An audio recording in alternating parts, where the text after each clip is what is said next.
guys, it's Dr. Lott, the assistant principal at David Burley, and here is a video on how to care for your Chromebook. Enjoy! You don't want to forget to charge your Chromebook overnight. The charging socket is on the left side of your Chromebook, and it can be plugged in either way. You want to bring your Chromebook to school every day, so don't forget to pack in your backpack each and every morning before you leave for school.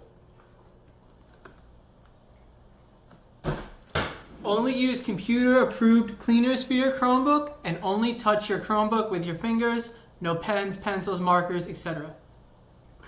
Hold on tight to your Chromebook. Do not leave it alone in an unsecured location. Someone could steal it. Promptly report any problems with your Chromebook, and do not forget to keep it up to date so that it runs up to par.